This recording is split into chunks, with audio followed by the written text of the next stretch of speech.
The number of homes razed by a fierce bushfire in a small town in Western Victoria has risen to 44.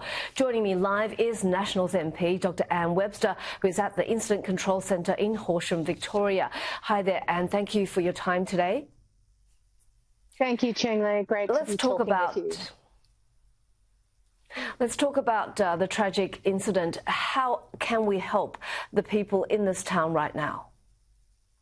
Look, being out in Pomona today, visiting among the community, the SES workers, Grampians Health, the local Ararat Council is really quite inspiring.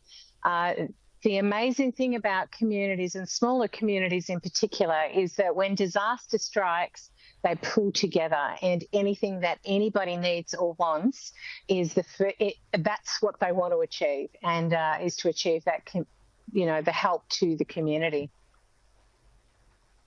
So given that we're going to see more extreme weather incidents going forward for a long time, how else can we prevent, this sort of tragedy? Can we give people more warning?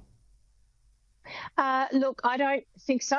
Frankly, I'm not a weather person. I'm not an emergency services person. I'm not Bureau of Meteorology, of course, so I can't give that kind of advice. But what I heard on the ground today is that the CFA, when they were confronted with 120-kilometre-hour spin on the wind and could see the flames were heading in the other direction immediately, what can you do? You can't plan for that.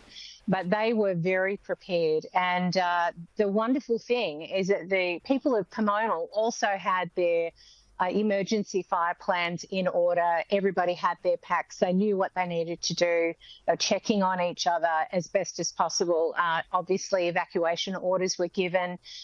Sometimes disaster strikes in our life and we have to be able to manage the disaster as well. But if you can't take it away, you need to be able to manage it. And I'm incredibly encouraged with all the local emergency service personnel on the ground, plus the state government and federal government have come together and provided some financial relief. And now I've actually contacted Murray Watt's office and asked for further relief to be given. So there are additional payments that are possible, and I've asked him to pull that lever now because the communities need that. Do you think with the extra funding that will be enough for the people in Pomona to rebuild?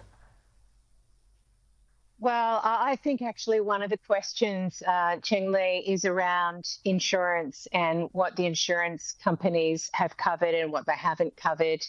One person told me none of their fences were covered, for example. That's a huge cost, particularly if you have livestock. And I think that it's a conversation for another day, but I think insurance companies need to be held to account in these circumstances without stinging the Australian people for events that they can't control. Do you think this will raise more awareness about how to be disaster prepared? Well, the word on the ground was that it's very similar to the 2019-20 bushfires, and they were, as we know, disastrous. And I think the locals, I've been having one-on-one conversations with local farmers and business people and community members today. They did everything that they could do, and the council is fully aware. Everybody's devastated. You can't take that away, but they were all prepared as best they could be, and no lives were lost. I think that's very important to remember. Just on a separate topic, Dr Webster, we want to ask for your reaction on the boat of suspected asylum seekers that just arrived in Western Australia today.